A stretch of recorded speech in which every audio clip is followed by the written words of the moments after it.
I think I've said, okay, we'll go.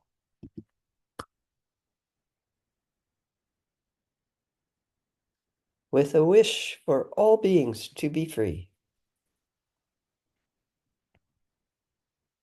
free of the constriction and contraction of held belief systems and thought patterns, free of the automatic reactivity of held emotional patterns, and free of the isolation and suffering from distorted perceptions. I will always go for refuge to alive, vibrant, radiant, spacious awareness until awareness is ongoing,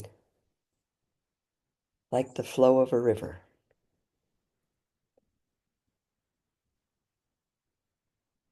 Enthused by wisdom and compassion,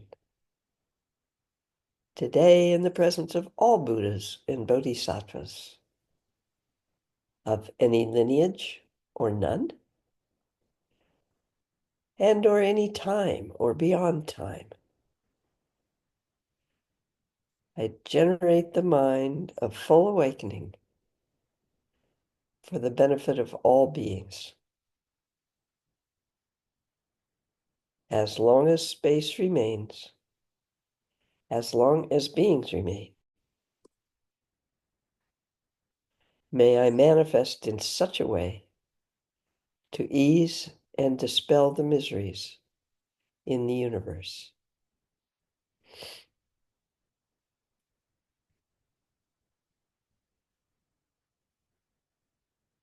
I'm going to show you, or also tell you the title of this.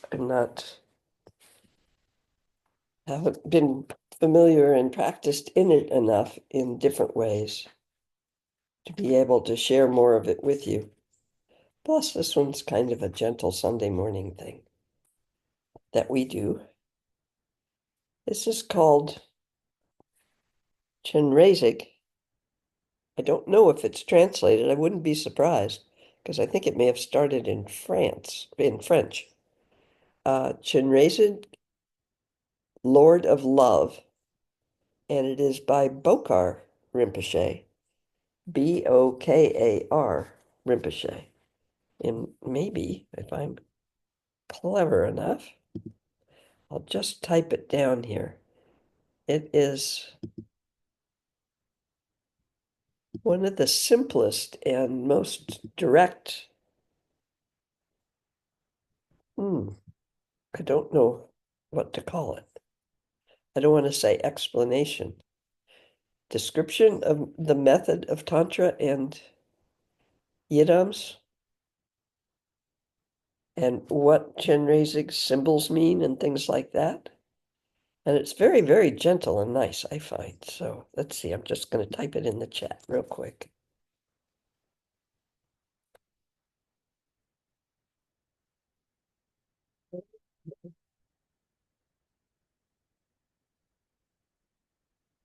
Some of the words kind of throw some of us Westerners off, like Lord. It's a translation, and all it means is that Chenrezig there's a wonderful image of Chenrezig in Amanda's picture, a thousand-armed Chenrezig. Lama Lena jokes that it's a thousand-armed Chenrezig to have some pity on the Tonka makers, the ones who draw the deities or yidams, so that there's really a thousand arms in that visual picture. And on each of those, the hands of each of those arms, the arms are to reach out to whatever being might need help. A hand on the center of the palm is the eye of wisdom. There's an eye, what did I call it? I don't know what I called it. There's an eye of wisdom in the center of each palm of those thousand arms, which is the eye of wisdom, not sometimes what we think of wisdom as having more knowledge. Actually, Tibetans are very big on helping us to escape the hold of all of our intellectual knowing, which changes all the time anyway, right? But the open-hearted, open-minded, true bodhisattva, each eye allows when that arm is extended. It's a lovely image, I think, for Chenrezig to offer what is actually needed. Not because, as some of us do, we kind of can't stand the suffering, so we try to fix it. Uh, that can have a successful outcome, but it's not really based on what the other being might need. So a little wisdom goes a long way. Lama Lena likes to talk about the Boy Scouts who are taught to help old ladies across the street. And when they see one, they just grab on and try to walk her across the street, not really noticing whether the old lady is wanting to go that way or not. So old ladies are, we can tend to be either sort of open and, okay, what the heck? It seems to make this guy feel better, so I'll walk across the street with him and say thank you. Or we can be a little crotchety, which will involve banging on this Boy Scout's arm with our purse, if we happen to have a purse. So no telling what reaction the Boy Scout might get. Anything that we do from a pattern, oh, when I see this, I always do that, probably has a little bit of that taste of not so much wisdom.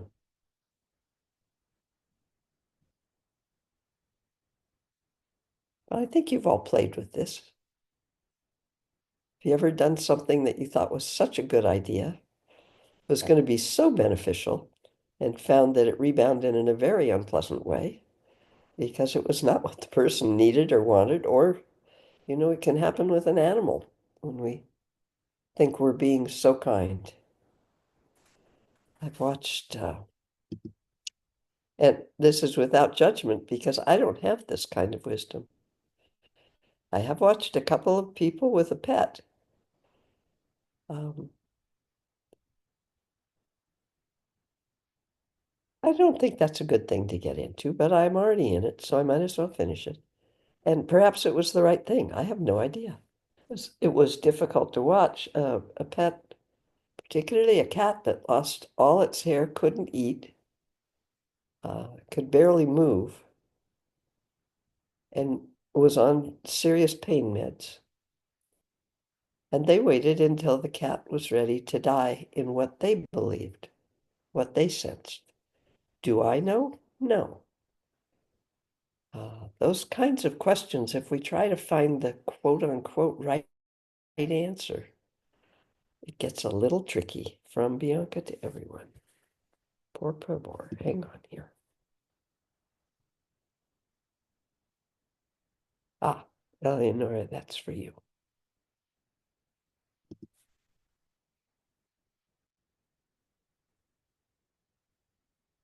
Okay, I'm going to ask you guys to choose today because I'm a little torn. Part of me is drawn to just do the visualization, perhaps with the sound and vibration, as I often do, in a pretty, uh, well, I'll never say normal because who knows, but in a pretty traditional way. That feels kind of nice. We'll see if the vote is split. The other one, part of me, from the middle of the night, had another hmm,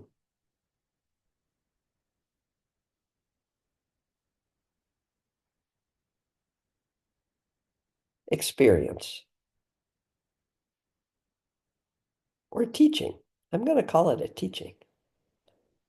And I can share that with you, but I have no certainty, just like last week, about how it would come out. I haven't ever done it before. I haven't ever tried it before. Middle of the night things don't come in the sort of absolute of some teachings. They're more flavors than details, if that's how I experience that.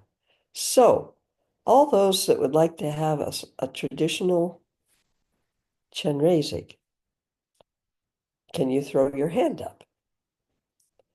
And then I'm going to ask all those who would like to adventure with whatever this was last night, uh, can you put your hand up? So we have choice A and B. Oh, okay, let's go.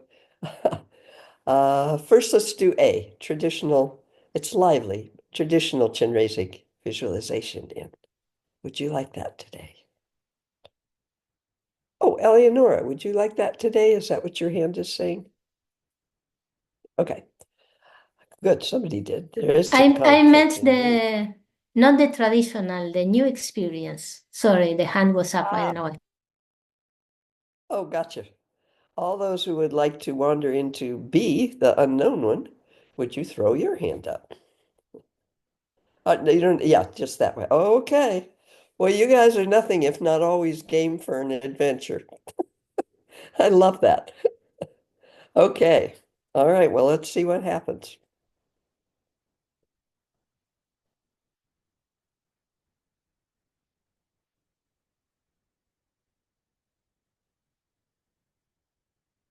Just seeking a little help. Help. Ah.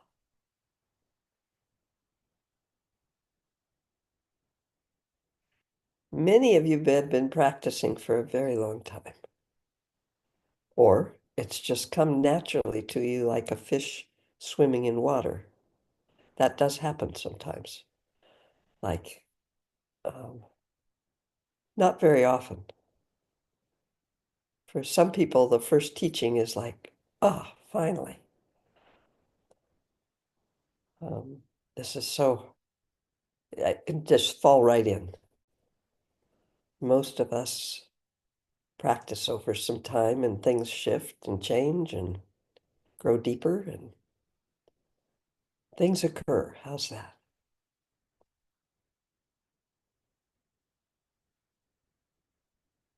So in this, as we start this, whatever we're doing, I'm going to suggest at this time, we ask for a little support, um, or take the essence of whatever is support for us, where we have felt unconditional love, if we have, from another being. It may have been one time. Eyes meet in an elevator, and there's just something that happens. Uh, I've actually had that experience. It's pretty amazing. Um, Not personal, romantic, nothing to chase, just uh, an experience. For some of us, it's, well, my dog gives me pretty unconditional love. Could have been a parent. That gets sticky quite often. Could be our teacher. We just feel that. Could be, it could be anything or anyone. Could be our experience of refuge. Actually, kind of like that. Not a thought about refuge or a concept about refuge, but where we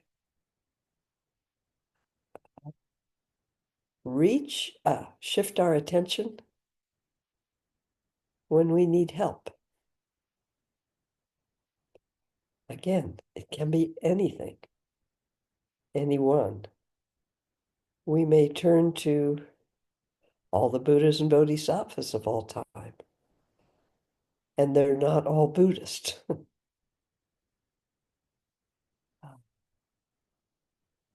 We may turn to our teacher,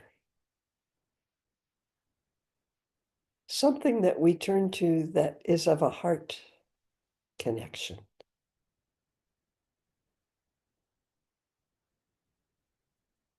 I've shared enough times, I think, about my experience of, okay, I think that's going to come naturally. So let's leave it there. All these teachings seem to be pointing at allowing this bilblah of thoughts, feelings, and perceptions, which as we put our awareness on over and over again, we start to notice are a big mess of concepts, reactivity, and how those create our perceptions.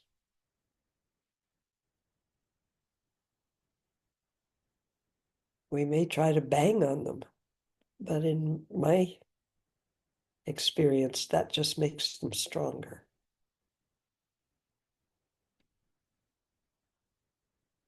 We may notice that it's so extreme in our need to hold on to that we are more comfortable being unhappy than letting go of an emotional pattern of unhappiness and the stories that support that. We have so many examples of that culturally. We see it everywhere. Alcoholic families that have children, the children tend to follow the alcoholic side or be teetotalers, never touch any drug or alcohol. These are not always things, they're common things. A person that was abused, often these are from childhood, or will often grow up to be an abuser or to be abused again. It happens so often. There are so many examples of this kind of thing where we make a determination and then end up in the same ruts again. I talk about generational abuse, generational things, passed on and passed on. So you would think that when we notice those, we'd let them go as fast as we possibly could. We may have noticed that it doesn't work that way. What is that about? As we rest in some of that bilblah and maybe take some time, maybe a couple of minutes here, and rest on what we believe we are. What am I? It could be, I'm a compassionate, loving person. You won't believe that all the time as thought, probably. It may be a description of why we think we are the way we are. I'm this way because this happened. And that's what made me how I am. That's a big one. I believe I am not good enough on some level, maybe a deep level, because I think I wasn't good enough in a certain experience. I think I'm a coward. These belief systems go both ways and they flop back and forth. We spend in Western therapy, there's several Tibetan Buddhists who really didn't like what they perceived of Western therapy, that it felt to them as though there was focus on why we are the way we are. and perhaps not much method on how that releases, how that heals. So maybe for a couple of minutes, if you're game, we'll do both. Maybe 2 minutes of what you want to hold for yourself to believe you are, that's you feel is positive.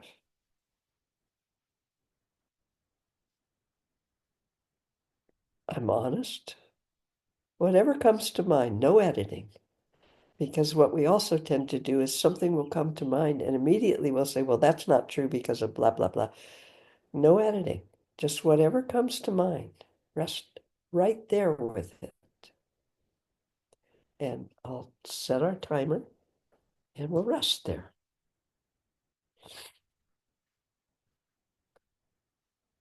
If you're more comfortable, feel free to turn your screen off for a minute. That's fine. I'll just sit here with you with my screen on.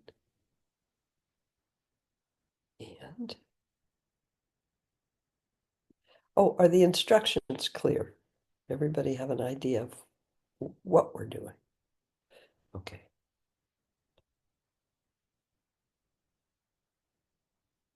Okay, going.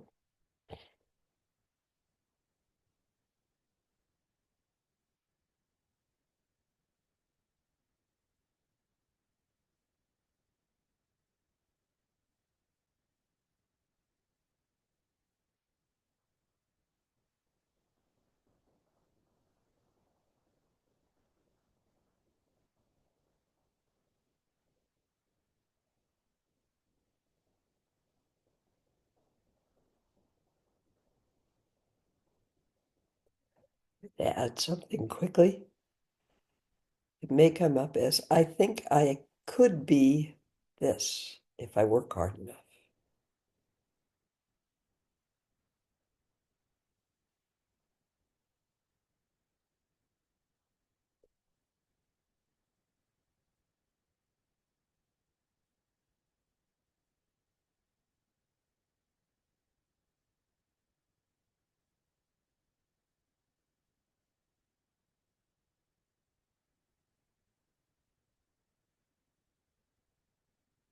And with that, I think I should be this.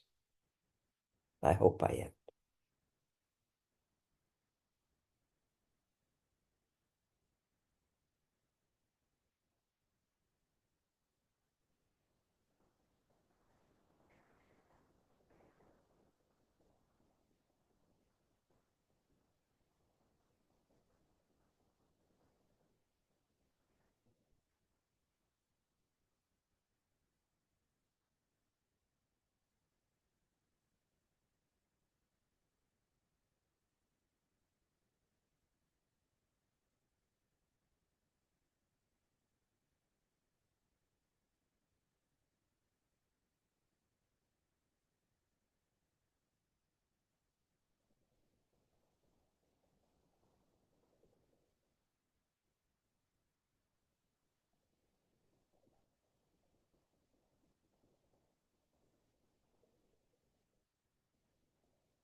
Now in the last bit, notice the sensation that may be arising with some of these descriptions or thoughts about who you are.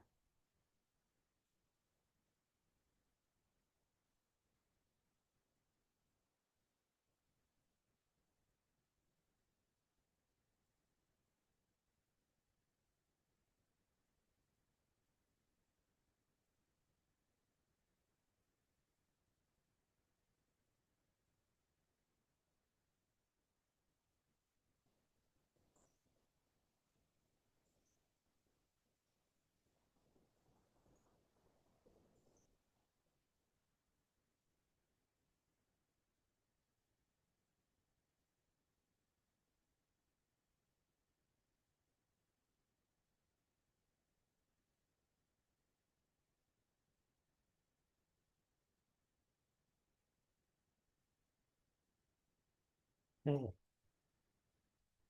you'd like a little more time, just put your hand up.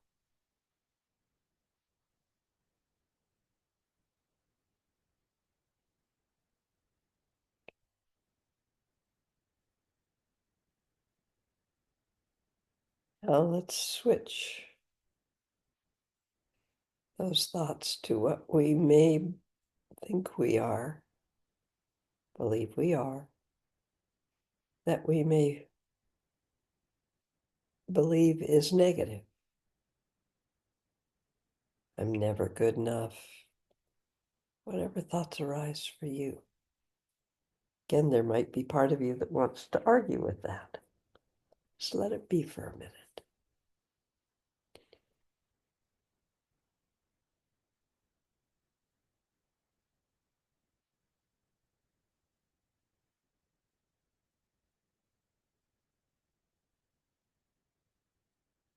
Stories may arise of to explain why we feel or think that. Let's let those go. Try to rest in the thought, the belief, and the sensations that arise.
Anybody want a little more time? Raise your hand. Okay. Now, when we've put our attention on our thoughts, feelings, belief systems, patterns, if you will, you may notice a sense of familiarity. Oh, yeah, I've been here before, thought this before, reacted this way before. Very familiar.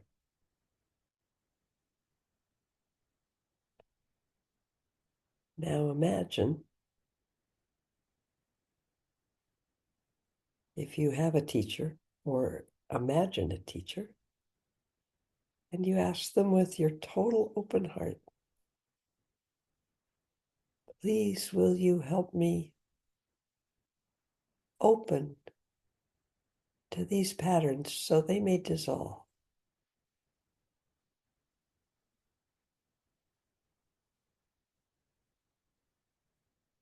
in their own time, in their own way.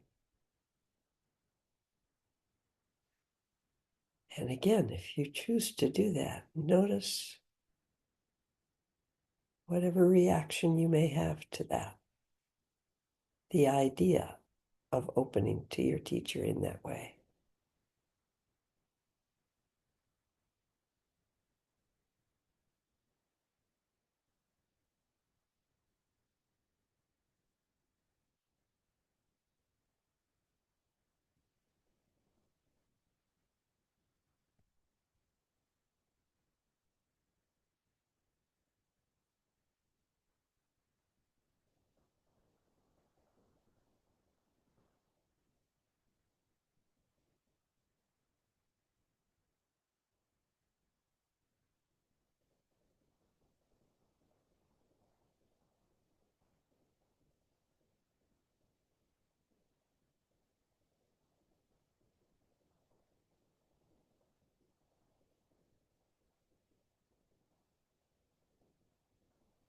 Can you imagine, or you may have experienced, a few of us, I believe, have experienced, if all of a sudden, all the thoughts, belief systems, including what's right, wrong, up, down, good, bad,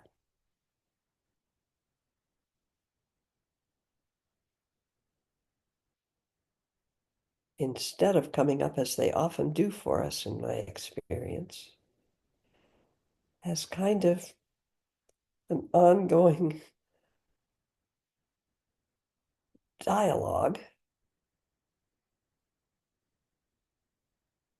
that we often don't pay much attention to, but enough to get caught in it, between different thoughts, feelings, perceptions.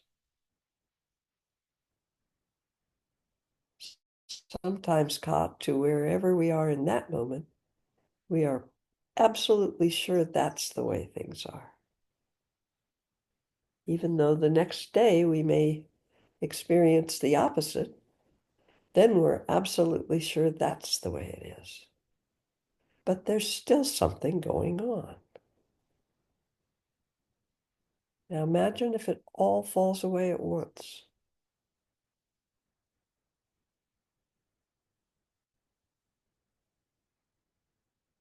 You can't make a thought stick for an instant. You can't even come up with a thought. You can't even come up with the thought that you can't come up with a thought.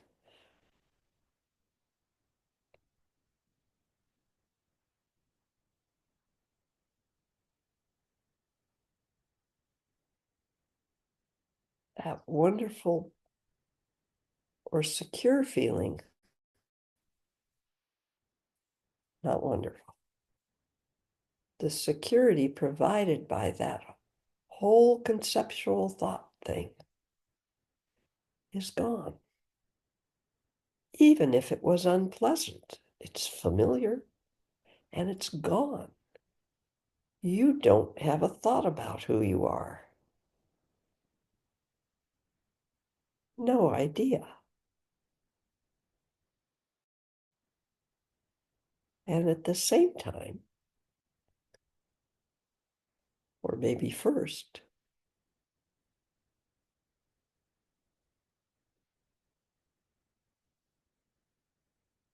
all the automatic reactions when things get unsteady or uh, uncomfortable, they fall away too.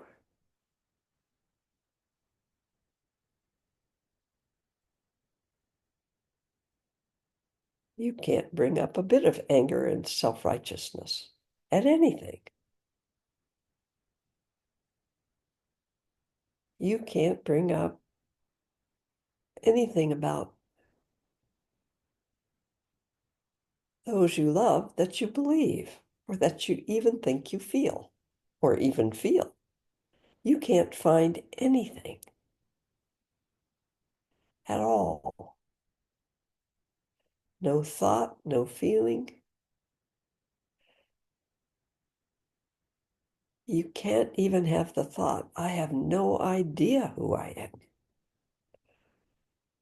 You may have an uncomfortable experience, sensation, or comfortable. That's not as likely, but it could happen.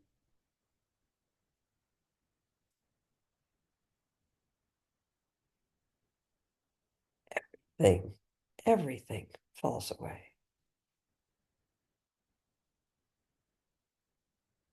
Wait a minute, I'll grab onto, I love my partner, one of my partners, somebody.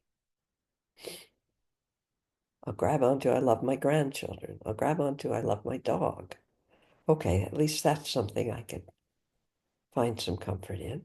And you can't do that.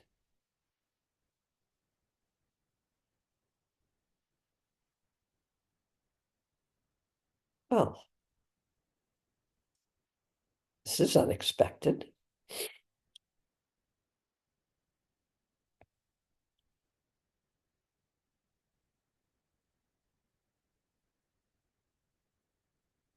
There's actually can be an experience of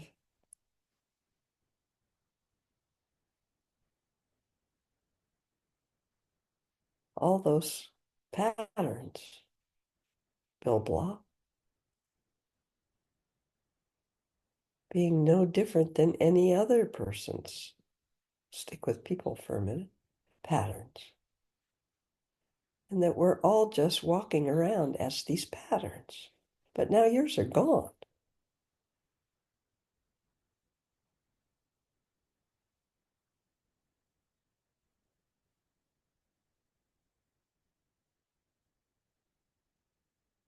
Well, if they don't come back, how are you going to know how to act? How are you going to know how to be? How on earth are you going to function? There's nothing. No thing whatsoever that you can experience to hold on to. Well, at least I know I'm this. Nope, nothing. All gone.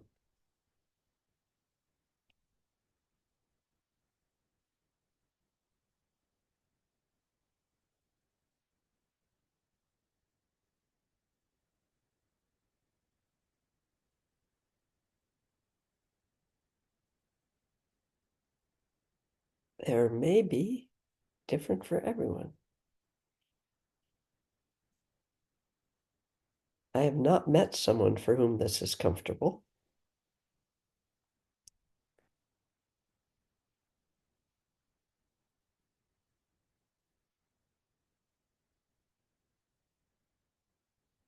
Even whatever the sensation that arises, if everything has fallen away, that we've so come, even unconsciously, to count on as who I am.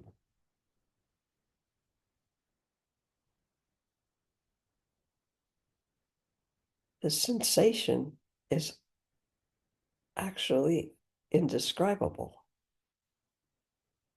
We may throw something on it quickly. Okay, I'm having a sensation of panic, terror. I believe I may be dying. I'm really, really scared. But none of those actually touches exactly the sensation.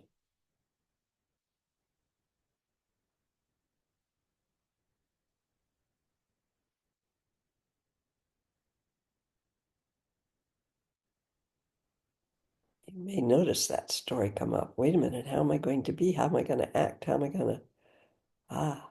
Another one of our protective layers. Right now, we're just sitting together. There's no need to act on anything. So could we rest there without trying to change it, poke it, figure it out, get away from it?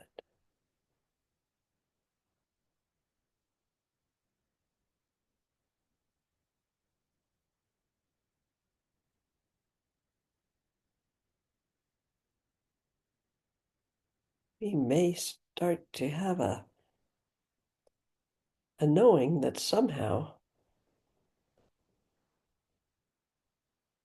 we'll fight enlightenment, if you want to use that word, total openness, tooth and nail,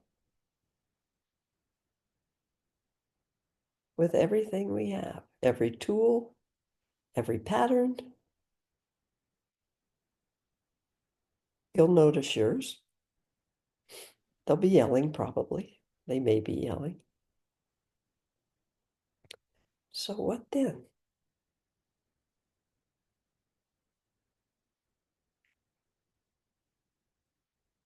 If we can rest for 1 minute in this raw, open, unreferenced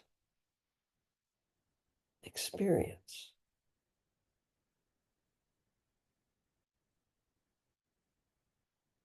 it's why we called in our teacher, our Yidam, whatever, to help us be present for 1 minute.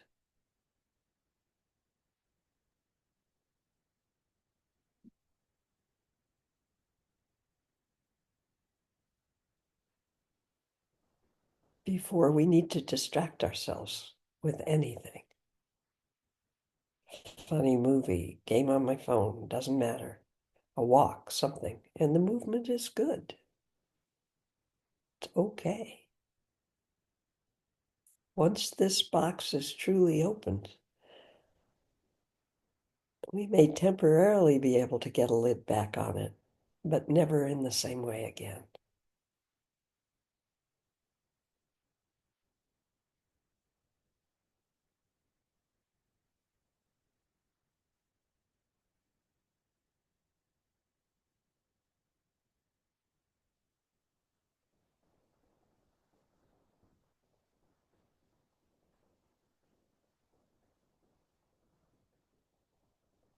Maybe best done in retreat where you can come and go. Touch this or be present here and then distract and be present and then distract. Now maybe we can let this be as it is for 5 minutes.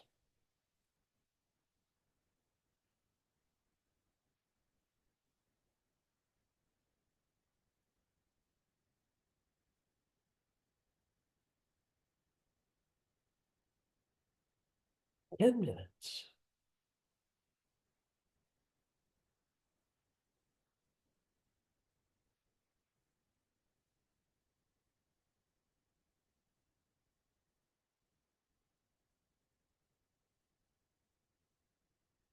When all the layers of protection of who I am, what I hope I am and what I'm afraid I may be, fall away, even for an instant.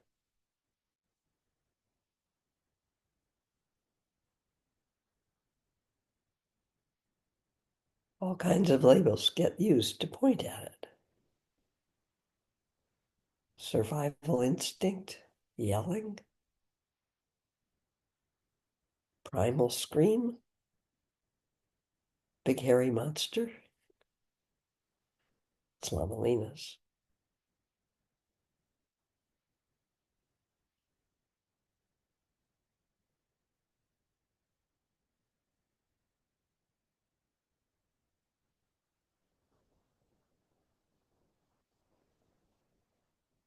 There is no way to jump over it, go around it.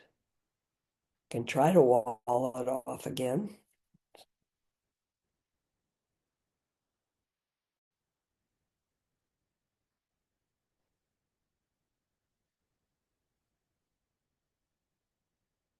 The words that came in the teaching last night were fear that there is no I.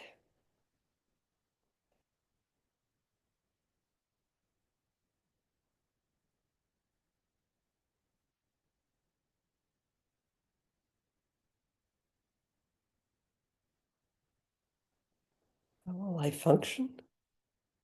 I, this being.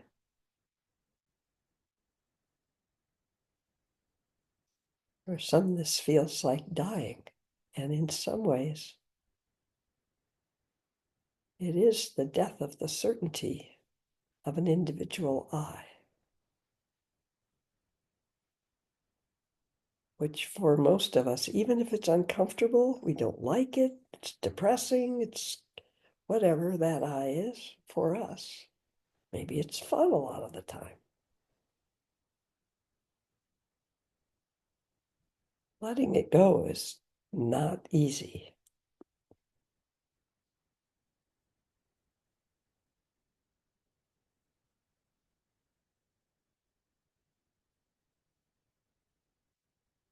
So what's the point of this?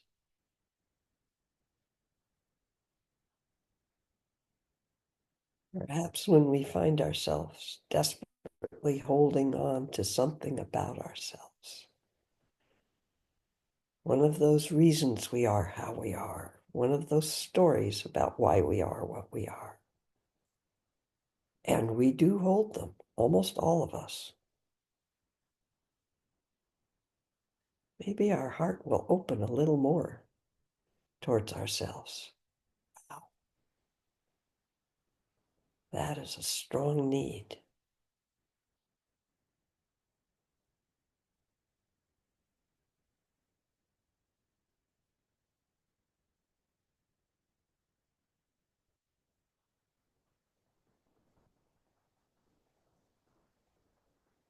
Or maybe I can figure out who you are and then I'll know how to be with you.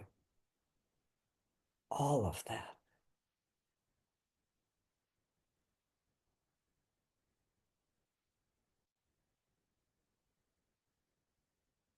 So why would we do this? Why would we even practice this? Methods for allowing these systems to relax.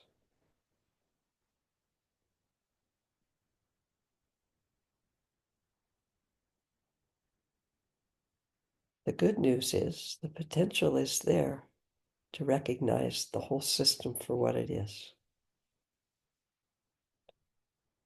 The very thing that causes our suffering.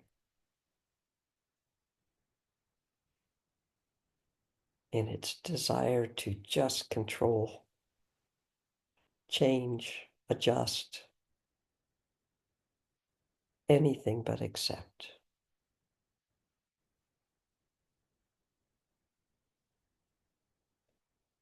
Knowing that intellectually, not much use.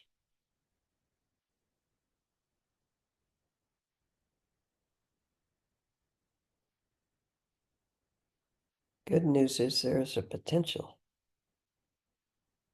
to experience it for what it is, an illusion of separateness, isolation.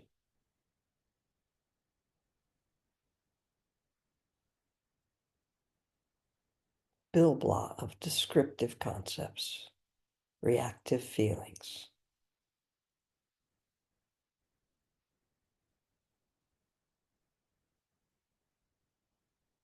none a reflection of what is happening in this moment.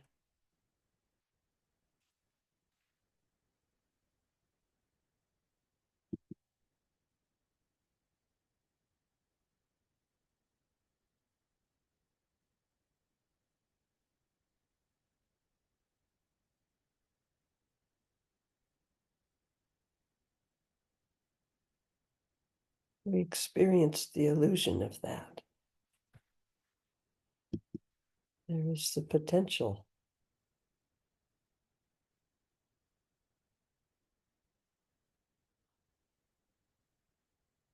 that can't be described.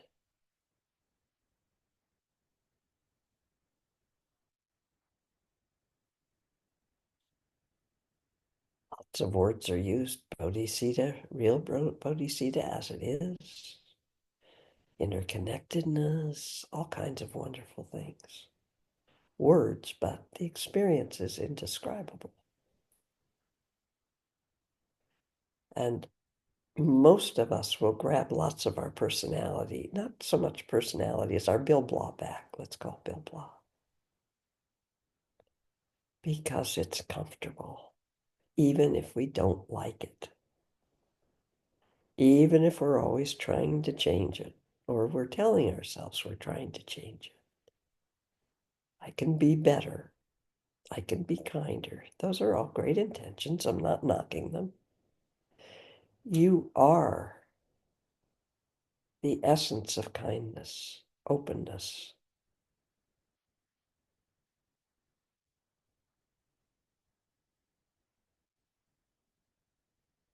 This whole Bill Blah is built to make sure you know you're not that, so it can survive and protect you. Can you feel a little bit of that? Wow.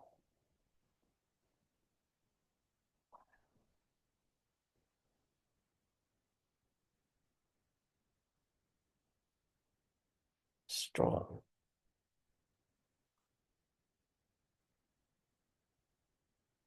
Don't believe, in my experience, this Bill Blah can be beaten into submission.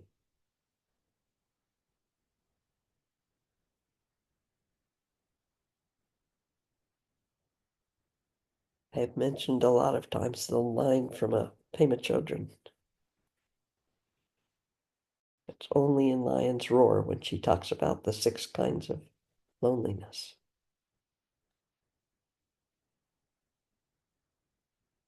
May have it right.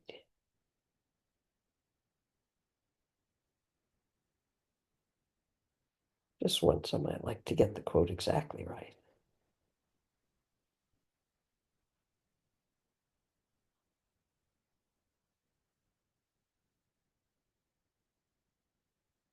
Not today.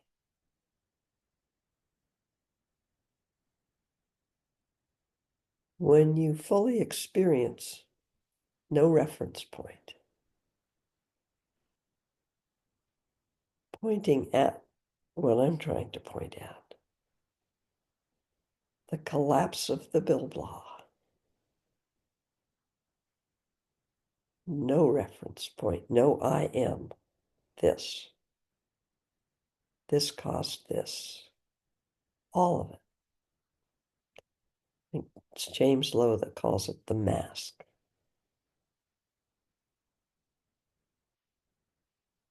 When you fully experience no reference point, it is the loneliest possible experience. It is also enlightened mind. What? That went through me for a long time. She trying to say that enlightened mind is the loneliest experience?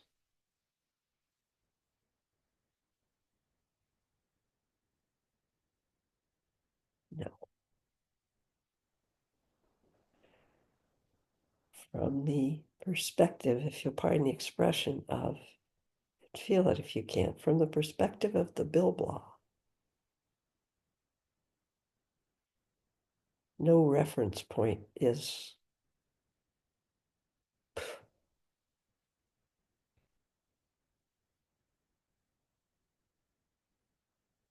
She said, the loneliest experience you can have. Nothing to hold on to.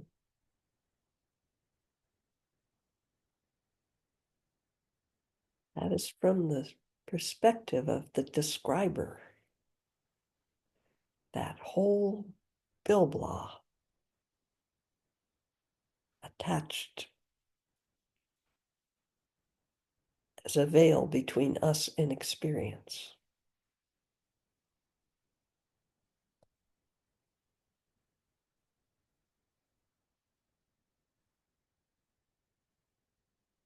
And we are able to be present with the dissolution of that as it arises naturally, not trying to make it. And it may come apart in little pieces.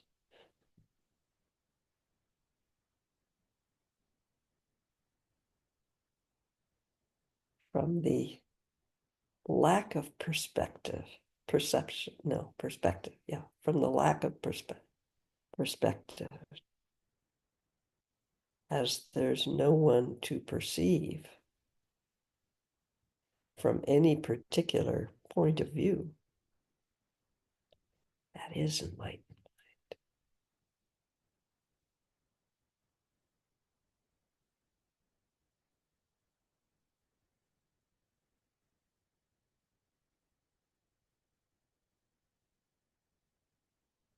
And in your own way, in your own time, certain things you will know.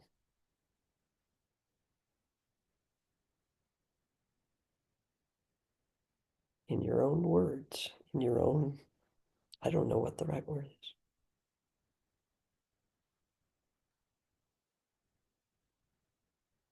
There is no birth of something from nothing. Thich Nhat Hanh. There is no death of something to nothing.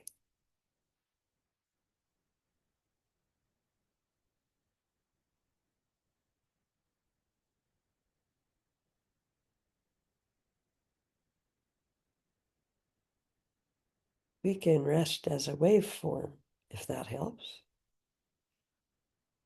Knowing that its shape, if you will, is always changing, but it doesn't independently make its shape.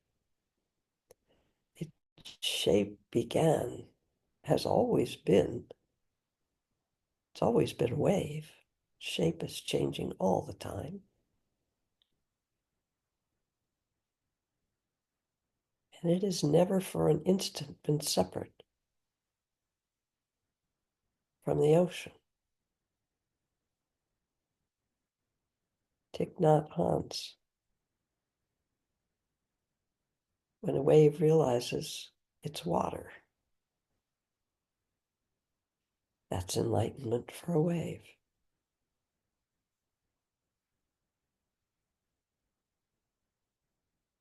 We cannot force our wave to let go of its original error, mistake of perceiving itself as an independent wave. I am this. I am here. Everything else is out there. We would laugh at a wave that was trying to convince us that was true of its waveness. Oh, wave, come on. It'd be so lonely. Why would you want to not be the ocean? They actually might have a lot of compassion for the wave. Ooh. And you can't ever hold still, little wave. You're never the same from one minute to the next minute. No matter how hard we try to hold on.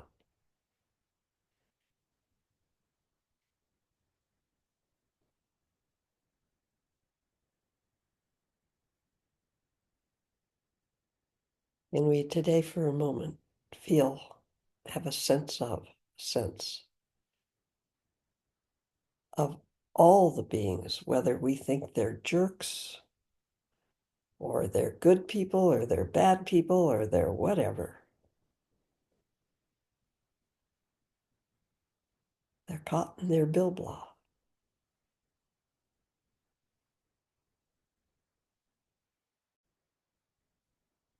They're caught in their hopes and fears. We are caught in trying to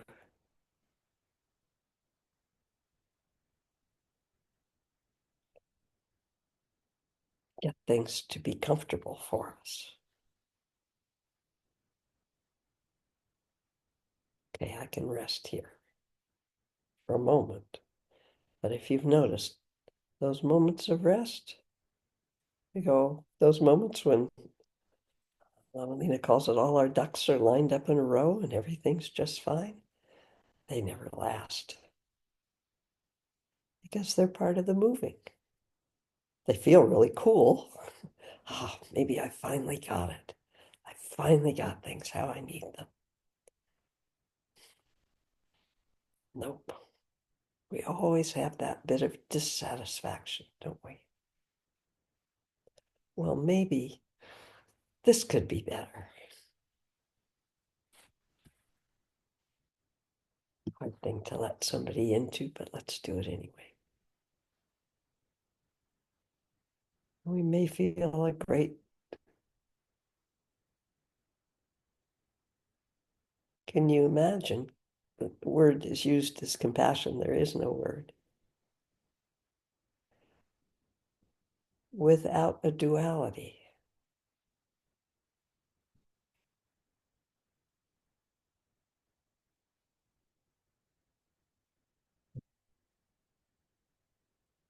Compassion with duality is an emotion. It's going to come and go.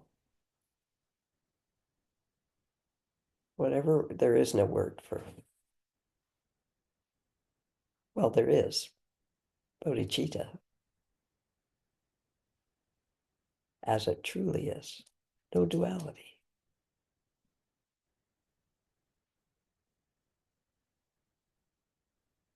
Becomes isness. It doesn't become it is isness. Without the I needing to try to change, fix, have pity on, you poor thing. No.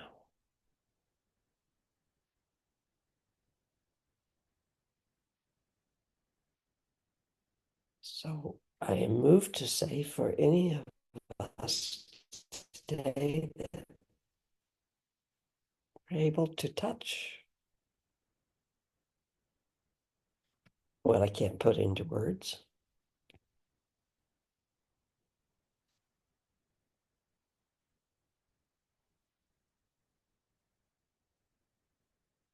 Even for a moment. My experience, it takes either or both, not an either or. Courage, so it can be scary,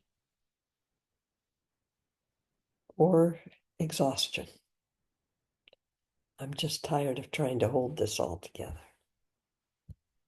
So that's an and or.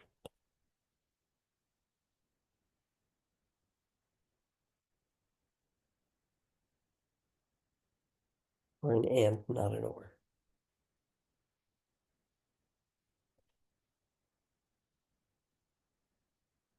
I've shared, well, shared today is approaching the mystery, if you will, of life from the side of the bilblah.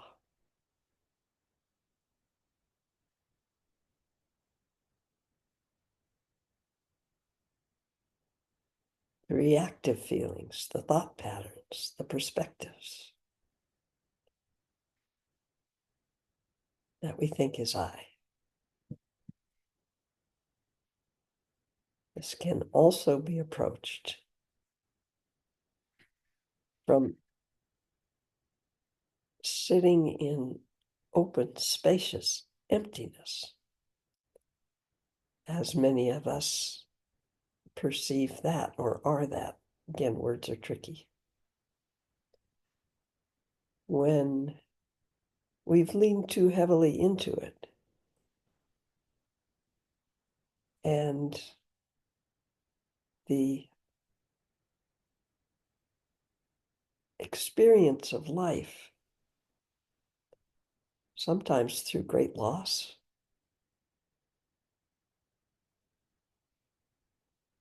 creates a sense of, I can sit here perfectly in this, as this, but so what? What's the point of any of it?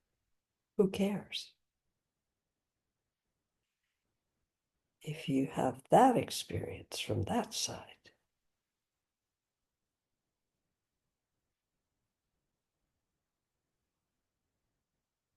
this is from my own experience. Sometimes the same thing happens, everything falls away. And perhaps all that arises is this moment.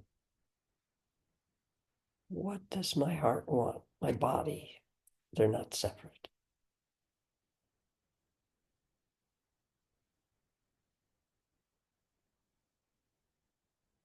Again and again, we come back into the experience of this moment. And sometimes we're lucky enough, or brave enough, or exhausted enough for the veil between the experience, the description of the experience, the ongoing description of the experience. That veil may drop away.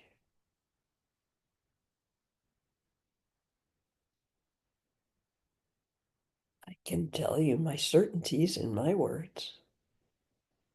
I am certain beyond any doubt, no thing or nothing, whichever translation of the word is easier for you, more comfortable, resonates more. No thing, nothing was ever born. No thing or nothing ever dies. And no one ever left home. No thing, no one ever left home. With certainty.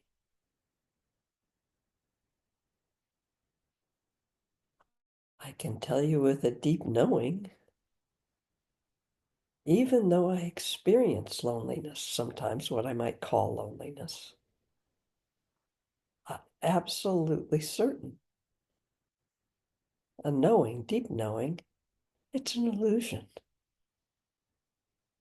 There is no one to be alone in the incredible interaction of life.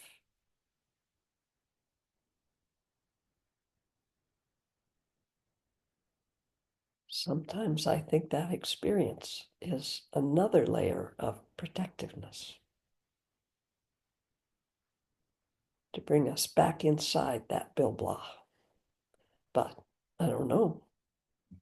Find your own experience or experience your own experience. All these great teachers are pointing at something beyond this Bill Blah that you truly are, not you. All aliveness truly is. And they mostly seem pretty darn happy about it, don't they? Little lightness brought back in. Please, above all, when you find yourself holding on with everything you have to your description of yourself, your feelings, and why you are how you are, please make room for loving presence, not judgment.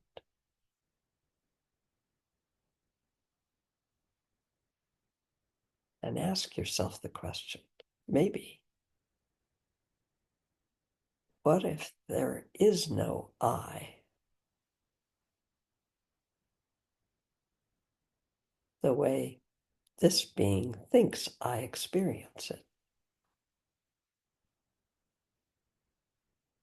What if we really are all this together? Never been separate, never been, don't deny the experiences, sorry.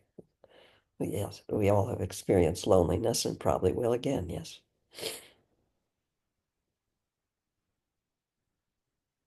Perhaps there will be some space in there.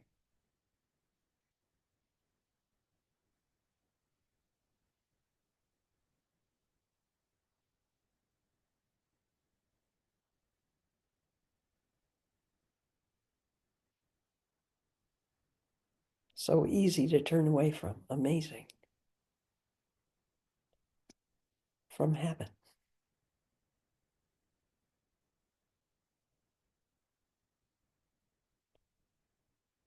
Enough words. Thank you for wandering with me.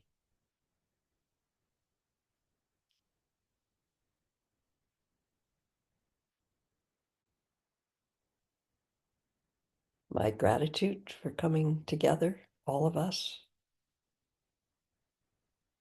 so that what arises can arise together.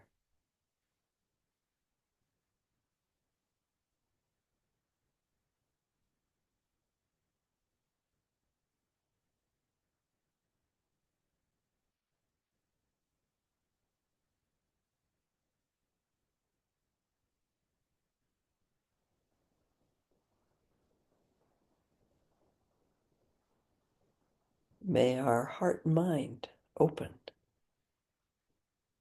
more and more from our own experience of the Bill Blah, the describer, the veil, whatever you want to call it, and the pain of that.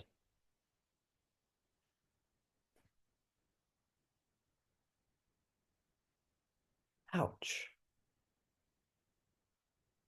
And may that naturally expand, that openness, whatever, I don't have a word, compassion, whatever. May it naturally expand out into the universe, knowing that all of us are trapped here in samsara. That is samsara.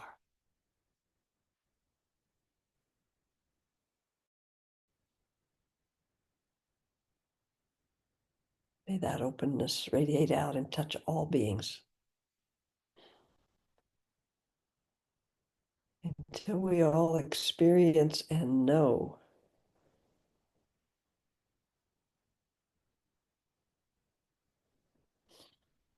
well, so much for words. May all beings be free, in their own time, in their own way, of the box of that Bill Blah. And may we all keep walking. Thank you all so much. I, for one, think you're terrific, but